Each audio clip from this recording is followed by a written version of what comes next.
Khilji dynasty. The Khilji sultans ruled for 3 decades. They expanded and consolidated the sultanate further. Jalal-ud-Din Firoz Khilji 1290 to 1296. Jalal-ud-Din was a weak ruler. He adopted a lenient policy towards the Mongols and married one of his daughters to Ulugh Khan and the Mongol leader. Jalal-ud-Din was succeeded by his nephew Ali Gurshab, who took the title of Alauddin. Alauddin Khilji 1296 to 1316. The most powerful ruler of this dynasty was Alauddin Khilji. He was an ambitious ruler. Soon after coming to power, he set about his goal of establishing an all-India empire. Expansion of the empire. Alauddin conquered Gujarat and Malwa. This gave him control over the western seaports. Between 1301 to 1303, he campaigned in Rajasthan and captured the fort of Ranthambore and Chittor from the Rajputs. Khilji राजवंश. खिलजी सुल्तानों ने 3 दशकों तक शासन किया. उन्होंने बिना किसी परामर्श के सल्तनत की. जलाल-उद-दीन फिरोज़ खिलजी. जलाल-उद-दीन एक कमज़ोर शासक था. उसने मंगोलों के प्रति एक उदार नीति अपनाई और अपनी एक बेटी की शादी मंगोल नेता उलुग खान से कर दी. जलाल-उद-दीन का उत्तराधिकारी उसका भतीजा अली गुरशाब था, जिसने अलाउद्दीन की उपाधि धारण की. अलाउद्दीन खिलजी. इस वंश का सबसे शक्तिशाली शासक गुलाम अलाउद्दीन एक महत्वाकांक्षी शासक था. सत्ता में आने के तुरंत बाद उन्होंने एक अखिल भारतीय साम्राज्य की स्थापना के अपने लक्ष्य को निर्धारित किया. साम्राज्य का विस्तार. अलाउद्दीन गुजरात और मालवा पर विजय प्राप्त की. इससे उसे पश्चिमी बंदरगाहों पर नियंत्रण मिल गया. 1301 से 1303 के बीच उसने राजस्थान की ओर अभियान चलाया. उसने रतनबोर और चित्तौड़ फोर्ट्स को राजपूतों से हासिल कर लिया. Therefore, he sent a large army towards the south under his trusted general Malik Kafur. Malik Kafur defeated the Yadavas, Kakatiyas, Hoysalas and the Pandyas. He also carried away a lot of war booty, which included precious metals, elephants, horses and slaves. The kings so defeated were allowed to continue as rulers, but they had to pay tributes to Alauddin and acknowledge his overlordship. Towards the end of the Alauddin's reign, his empire was as large as that of the king Ashoka. To pay for the numerous wars, Alauddin needed a continuous supply of money. Land revenue was the most important source. To increase tax collection, Alauddin introduced many economic reforms.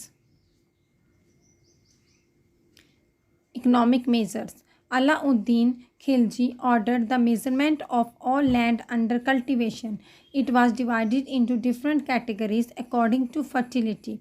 The land tax, kharaj, was fixed accordingly. To get more money, Alauddin raised the land tax in the Doab region, the fertile land between the Ganga and the Yamuna rivers, to 1/2 of the produce. He also ensured that the peasants were not burdened any further. He kept a strict check on the nobles and did not allow them to collect any additional taxes. To keep a check on his officers and to discourage corruption, Alauddin also introduced a system of getting the accounts of his officers audited. This system was later followed by Sher Shah and Akbar. उसने दक्षिण में मलिक काफूर के ज़रिए बड़ी army को भेजा. मलिक काफूर ने Yadavas, काकतियास, होयसालास and Pandyas को हराया. वे युद्ध लूट का लेखा जोखा भी अपने साथ ले गया, जिसमें कीमती हाथी, घोड़े और दास शामिल थे। इस प्रकार पराजित हुए राजाओं को शासकों के रूप में बने रहने की अनुमति दी गई, लेकिन उन्हें अलाउद्दीन को श्रद्धांजलि अर्पित करनी पड़ी। उनके आधिपत्य को स्वीकार करना पड़ा। अलाउद्दीन के शासनकाल के अंत में उसका साम्राज्य इतना बड़ा था जितना कि राजा अशोक का। कर संग्रह बढ़ाने के लिए अलाउद्दीन ने कई आर्थिक सुधार किए।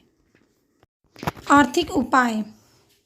अलाउद्दीन खिलजी ने भूमि के माप के अलग अलग क्रम में खेती को बांटा। इसे उर्वरता के अनुसार श्रेणियों में विभाजित कर दिया। भूमि कर खराज तदनुसार तय किया गया था। अधिक धन प्राप्त करने के लिए अलाउद्दीन ने दोआब क्षेत्र यानी गंगा और यमुना नदियों के बीच उपजाऊ भूमि में भूमि का कर एक उपज का आधा कर दिया। उन्होंने ये भी सुनिश्चित किया कि किसानों पर और बोझ ना पड़े। रईसों को किसी भी अतिरिक्त कर को इकट्ठा करने की अनुमति नहीं दी। अपने अधिकारियों पर नज़र रखने और भ्रष्टाचार को हतोत्साहित करने के लिए अलाउद्दीन ने अपने कार्यालयों के लेखा परीक्षा के खातों की भी शुरुआत की। बाद में शेरशाह और अकबर ने इस प्रणाली का पालन किया। Alauddin also introduced a market control policy. He lowered the prices of all essential items such as food grains, sugar, cooking oil, cloth, etc. Shop owners were asked to charge the rates fixed by the Sultan. He also appointed special officials to keep a check on shop owners. Whoever was caught charging even a little extra or cheating with the weight was punished severely. This idea of making goods cheaper was probably introduced because Alauddin wanted to pay his soldiers a low salary. It allowed him to maintain a large army on limited resources. The policies of Alauddin Khilji made many people poor. According to Barani, no gold, silver, tankas, jitals or superfluous commodities which are the cause of the rebellion were to be found in the houses of the Hindus. They were even deprived of the common luxury of chewing betel. Alauddin ने एक बाजार नियंत्रण नीति पेश की। उसने सभी आवश्यक वस्तुओं जैसे खाद्यान्न, चीनी, खाना पकाने के सामान आदि की कीमतों को कम कर दिया। दुकानदारों को सुल्तान द्वारा निर्धारित दरों पर चार्ज करने के लिए कहा गया। उन्होंने अलाउद्दीन का नकेल कसने के लिए विशेष अधिकारियों को भी नियुक्त किया।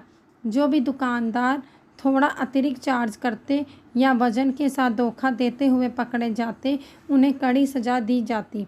सामान सस्ता करने का ये विचार शायद इसलिए पेश किया गया था क्योंकि अलाउद्दीन अपने सैनिकों को कम वेतन देना चाहता था। उसे एक बड़ी सेना बनाए रखने की अनुमति दी गई। अलाउद्दीन खिलजी की नीतियों ने बहुत से लोगों को गरीब बना दिया। बरनी के अनुसार हिंदुओं के घरों में कोई भी सोना, चांदी, टंका, जीतल या फालतू सामान जो विद्रोह के कारण हैं नहीं पाए जाते थे। यहाँ तक कि वे पान चबाने के सामान्य विलासिता से भी वंचित थे। Reforms in the army. The revenue reforms of Alauddin made more money available to him. With that money, he was able to maintain a large standing army. He paid his soldiers in cash. He started branding the horses to prevent the substitution of good horses by inferior ones.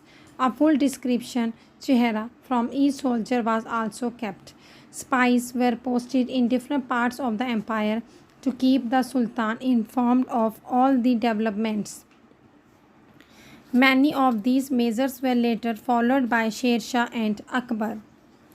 After Alauddin's death, a war of succession broke out.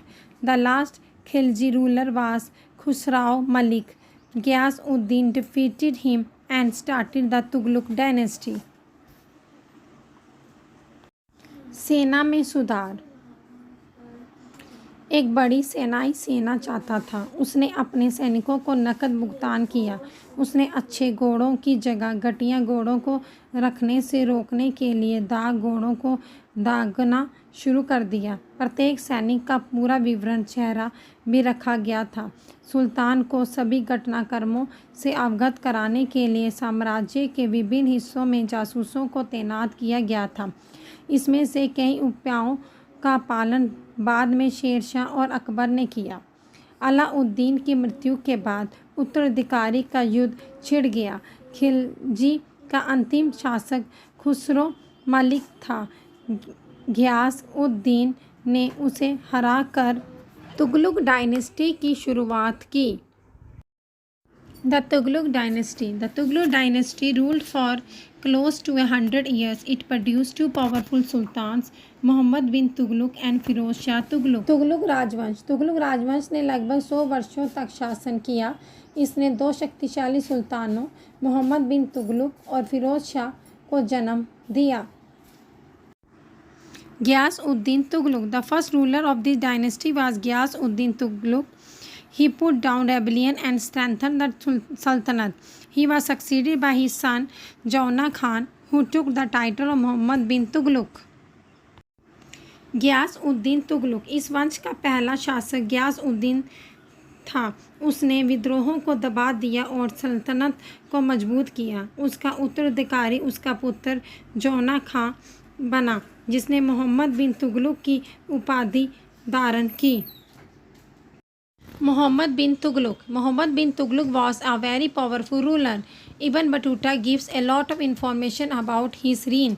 He tells us that the Sultan had great ideas and plans that failed because the common people could not understand them. Mohammad bin Tughlaq बहुत शक्तिशाली शासक था।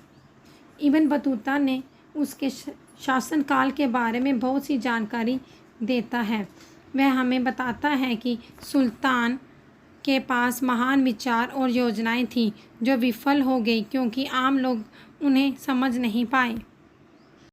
Taxation in the Doab. To increase revenue collection, the Sultan raised the land tax in the Doab region. However, the king's timing was not good. The Doabs was facing a severe famine during this period. To raise taxes at such a time was a mistake. Many peasants abandoned their land. Some of them revolted. Ultimately, the Sultan had to withdraw his orders. Doab में कराधान. राजस्व संग्रह बढ़ाने के लिए सुल्तान ने दोआब क्षेत्र में भूमि कर बढ़ा दिया। हालांकि राजा का समय अच्छा नहीं था। इस अवधि के दौरान दोआब को भीषण अकाल का सामना करना पड़ रहा था। ऐसे समय में टैक्स बढ़ाना एक गलती थी। कई किसानों ने अपनी ज़मीन छोड़ दी। उनमें से कुछ ने विद्रोह कर दिया। अंततः सुल्तान को अपना आदेश वापस लेना पड़ा। Shift of capital of Tughlaq. In 1327, Muhammad bin Tughlaq decided to shift the capital of the empire from Delhi to Devagiri, which he renamed Daulatabad. Most historians believe that there were two reasons for it. First, Sultan felt that he would be able to control and administer the empire better from Daulatabad since it was located in the center of the empire. Second, Mongols were a constant threat to Delhi. Daulatabad would be safe from Mongols' attack. Muhammad bin Tughlaq ordered the entire population of Delhi to move to Daulatabad. राजधानी का स्थानांतरण. 1327 में मोहम्मद बिन तुगलक ने साम्राज्य की राजधानी को दिल्ली से देवगिरी में स्थानांतरित करने का निर्णय लिया, जिसका नाम उन्होंने दौलताबाद रखा। अधिकांश इतिहासकारों का मानना है कि इसके कारण दो थे। पहला, सुल्तान ने महसूस किया कि वह दौलताबाद से साम्राज्य को बेहतर ढंग से नियंत्रित और प्रशासित करने में सक्षम होगा क्योंकि ये साम्राज्य के केंद्र में स्थित था। दूसरा, मंगोल लगातार खतरा थे। दौलताबाद सिक्कों से सुरक्षित रहेगा। इस प्रकार खजाना खाली हो गया। प्रयोग मंगोल आक्रमण. मोहम्मद बिन तुगलक ने दिल्ली की पूरी आबादी को दौलताबाद में स्थानांतरित करने का आदेश दिया। People did not want to leave their homes but had to obey the king's orders. However, the king soon realized that it was impossible to keep a watch on northern frontiers from the Dolatabad. So he ordered a reshift of the capital. All the people who had gone to Dolatabad were asked to move back to Delhi. लोग अपने घरों को छोड़ना नहीं चाहते थे, लेकिन उन्हें राजा की आज्ञा का पालन करना पड़ता था। हालांकि राजा ने जल्दी महसूस किया था कि उत्तरी सीमाओं पर नज़र रखना संभव नहीं है, इसलिए उन्होंने राजधानी को फिर से स्थानांतरण करने का आदेश दिया। दौलताबाद के सभी लोगों को दिल्ली वापस जाने के लिए कहा गया। Introduction of a token currency. In 1329, Muhammad bin Tughlaq introduced a token currency. There was a shortage of silver during this period, so the Sultan decided to mint coins of brass and copper for day-to-day use.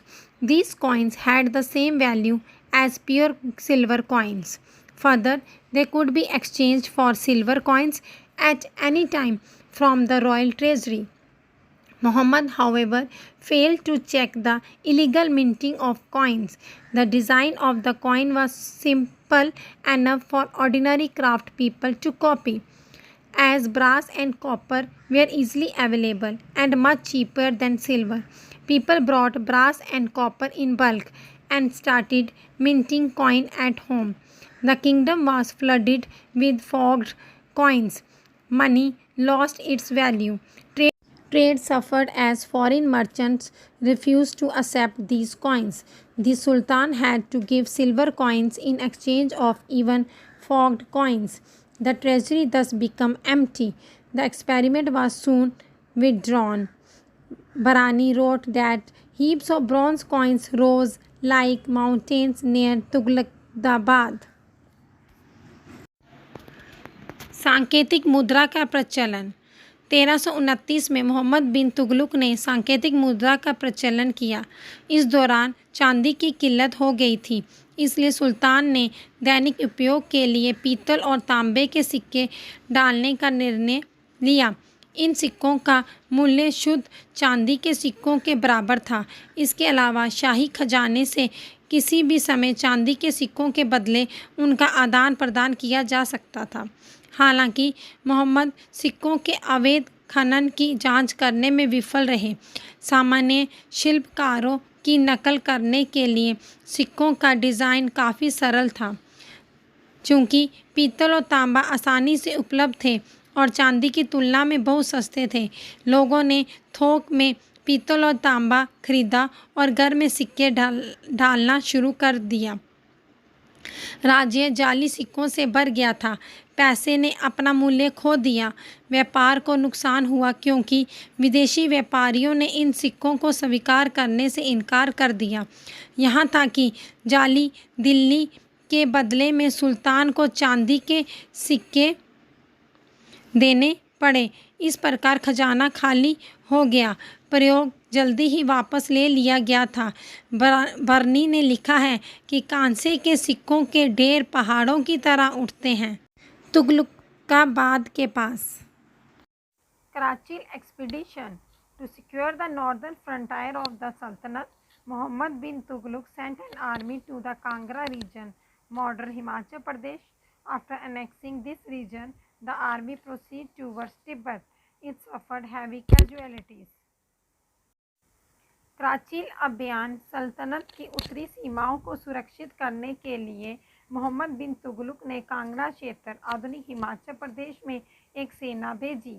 इस क्षेत्र को अपने में मिला लेने के बाद सेना तिब्बत की ओर बढ़ी। इसमें भारी जनहानि हुई। Khurasan expedition to expand the empire, Mohammad bin Tughlaq decided to conquer Khurasan in Central Asia. He raised a large army and spent a lot of money on weapons and other war supplies. The soldiers were also given 1 year's salary in advance as incentives. Khorasan अभियान साम्राज्य का विस्तार करने के लिए मोहम्मद बिन तुगलक ने मध्य Asia में खुरासान को जीतने का फैसला किया। उसने एक बड़ी सेना खड़ी की और हथियारों और अन्य युद्ध सामग्री पर बहुत पैसा खर्च किया। सैनिकों को 1 वर्ष का वेतन भी अग्रिम रूप से दिया जाता था। The expedition was withdrawn because of the difficulties the army would face in an alien land. The soldiers are recruited were disbanded. Muhammad bin Tughlaq became very unpopular because of his schemes. He lost the trust of his nobles, the ulema, and the people of his empire. The Sultan was unable to control his empire effectively. Revolts broke out in Bengal, Gujarat, Warangal, and other places. Two powerful regional kingdoms, Vijayanagar and Brahmani, came up in South India and Deccan respectively. हालांकि एक विदेशी भूमि में सेना के सामने आने वाली कठिनाइयों के कारण अभियान में बड़ा साम्राज्य वापस ले लिया गया था। भर्ती के लिए गए सैनिकों को भंग कर दिया गया था। मोहम्मद बिन तुगलक अपनी योजनाओं के कारण बहुत अलोकप्रिय हो गए। उसने अपने रईसों, उलेमाओं और अपने साम्राज्य के लोगों का विश्वास खो दिया। सुल्तान अपने साम्राज्य को प्रभावी ढंग से नियंत्रण करने में असमर्थ था। बंगाल, गुजरात, वारंगल और अन्य स्थानों पर विद्रोह भड़क उठे। 2 शक्तिशाली क्षेत्रीय साम्राज्य भारत के दक्षिण और दक्कन में आए। Firoz Shah Tughlaq 1351 to 1388. Firoz Shah Tughlaq was Muhammad bin Tughlaq's cousin. He wanted the support of nobles and ulema so that they would allow him to rule peacefully, thus gave them bigger iqtas which were made hereditary. So upon the death of a noble, his iqta would pass on to his son. To please the ulema, he ruled according to Islamic laws. As a result, the nobles and the ulema grew very powerful and began to influence the Sultan in day-to-day administration. Firoz the Reformer. As a reformer, Firoz Shah was very successful. He built many canals, tanks, wells, hospitals and rest houses. He founded new towns such as Jaunpur, Firozpur, Firozabad and Hisar Firoza. He set up many educational institutions and also had many Sanskrit works translated into Persian and Arabic. After the death of the Firoz Shah, his empire broke up. Many regions became independent. Soon, the Sultanate was reduced to Delhi and the surrounding areas. Firoz Shah Tughlaq. Firoz Shah Tughlaq Mohammad bin Tughlaq का चचेरा भाई था। वह रईसों और उलेमाओं का समर्थन चाहता था ताकि वे उसे शांतिपूर्वक शासन करने की अनुमति दें। इस प्रकार उसने उन्हें बड़े इख्तियार दिए जिन्हें वंशानुगत बना दिया गया। इसलिए एक रईस की मृत्यु पर उसका इख्ता उसके बेटे को पारित हो जाएगा। उलेमा को प्रसन्न करने के लिए उसने इस्लामी कानूनों के अनुसार शासन किया। इसके परिणाम स्वरूप अमीर और उलेमा बहुत शक्तिशाली हो गए और दिन प्रतिदिन के प्रशासन में सुल्तान को प्रभावित करने लगे। सुधारक के रूप में फिरोज शाह बहुत सफल रहे। उसने कई नहरें, तालाब, कुएं, अस्पताल और विश्राम गृह बनवाए। उन्होंने जौनपुर, फिरोजपुर, फिरोजाबाद और हिसार फिरोजा जैसे नए शहरों की स्थापना की। उन्होंने कई शैक्षणिक संस्थानों की स्थापना की और कई संस्कृत कार्यों का फारसी और अरबी में अनुवाद भी करवाया। फिरोज शाह की मृत्यु के बाद उसका साम्राज्य टूट गया। कई प्रांत स्वतंत्र हो गए। जल्दी ही सल्तनत को घटाकर दिल्ली तक कर दिया गया और आसपास के क्षेत्रों को एक आकाश तक फैला दिया गया। Timur invasion. Mughal ruler Timur was the ruler of a large empire in Central Asia. He invaded India and attacked and looted Delhi. His army massacred thousands of people. With the loot he collected, he beautified his capital Samarkand with the elegant buildings, palaces and mosques. Before leaving Delhi, Timur appointed Khazir Khan as his deputy in India. Khizr Khan became the first Sayyid ruler. Mughal शासक तैमूर मध्य Asia में बड़ा साम्राज्य का शासक था। उसने भारत पर आक्रमण किया और दिल्ली पर हमला किया और लूट लिया। उनकी सेना ने हज़ारों लोगों का कत्लेआम किया। अपने द्वारा एकत्र की गई लूट से उसने अपनी राजधानी समरकंद को भव्य इमारतों, महलों और मस्जिदों से सुशोभित किया। दिल्ली छोड़ने से पहले तैमूर ने खिज़र खान को भारत में अपना सहायक नियुक्त किया। खिज़र खान पहला सैयद शासक बना। The Sayyid dynasty. The Sayyid sultans ruled for a brief period. There were 4 Sayyid kings. Khizr Khan Sayyid 1414 to 1421. Khizr Khan was the governor of Multan under Firoz Shah Tughlaq. After the death of the Firoz, he spotted a son of Firoz in the War of Succession. When Timur attacked India, he joined him. Before leaving India, Timur appointed him the governor of Multan, Lahore and Diyalpur. Khizr Khan conquered Delhi in 1414 and started the rule of the Sayyids. Mubarak Shah Sayyid 1421 to 1434. Mubarak Shah succeeded his father. He was a man of vision and could have revived the old glory of the Sultanate. The nobles, however, were against him. Most of his time was spent in controlling them. Muhammad Shah Sayyid 1434 to 1443. Muhammad Shah was Mubarak Shah's nephew. The nobles became very powerful during his reign. Alauddin Alam Shah Sayyid 1443 to 1451. Alam Shah was the next ruler. In 1451, he lost Delhi to Bahlul Lodi. With this, the brief rule of Sayyid Sultans came to an end. Syed राजवंश. सैयद सुल्तानों ने एक संक्षिप्त अवधि के लिए शासन किया. इसके 4 सैयद राजा थे. खिज़र खान सैयद. खिज़र खान फिरोज शाह तुगलक के अधीन मुल्तान का सूबेदार था. फिरोज की मृत्यु के बाद उत्तराधिकारी के युद्ध में फिरोज के एक पुत्र का समर्थन किया. जब तैमूर ने भारत पर आक्रमण किया, वह उससे जुड़ गया. भारत छोड़ने से पहले तैमूर ने उन्हें मुल्तान, लाहौर और दीपालपुर का गवर्नर नियुक्त किया.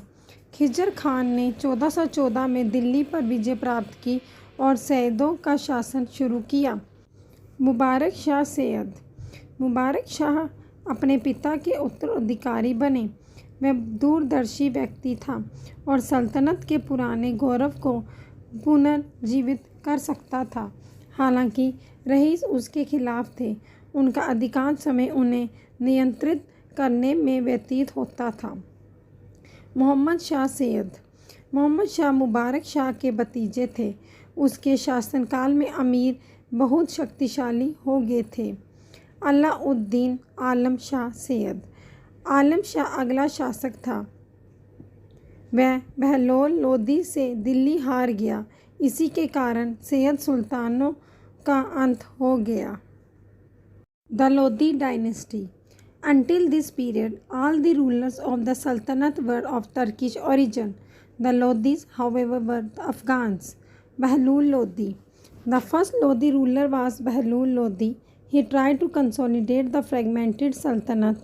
He removed rebellious governors and appointed loyal Afghan nobles in their place. At the time of his death, the Sultanate stretched from Punjab to Bihar. Sikandar Lodi. The most powerful Lodi ruler was Bahlul's son, Sikandar Lodi. He annexed Jahanpur and Bihar and signed a treaty of friendship with the ruler of Bengal. He also introduced many public welfare measures. For example, like Alauddin Khilji, he tried to lower the prices of all essential items. He also gave loans to farmers. He founded the city of Agra and made it his capital. Ibrahim Lodi. Ibrahim Lodi succeeded Sikandar Lodi. The Afghan nobles rebelled against him. He, however, defeated them. To prevent such revolts in future, he replaced senior nobles and governors who had a lot of power.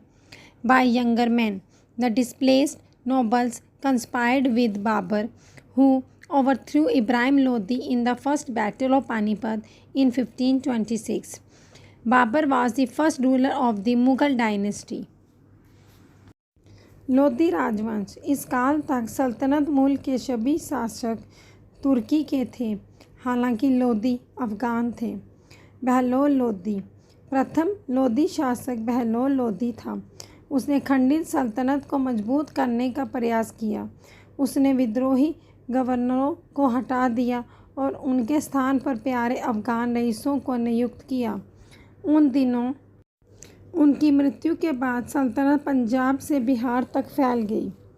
Sikandar Lodhi सबसे शक्तिशाली लोधी शासक बहलोल का पुत्र सिकंदर लोधी था। उसने जौनपुर और बिहार पर अधिकार कर लिया और बंगाल के शासक के साथ मित्रता की संधि पर हस्ताक्षर किए। उन्होंने कई लोक कल्याणकारी उपाय भी पेश किए। उदाहरण के लिए अलाउद्दीन खिलजी की तरह उसने सभी आवश्यक वस्तुओं की कीमतों को कम करने की कोशिश की। उन्होंने किसानों को कर्ज भी दिया।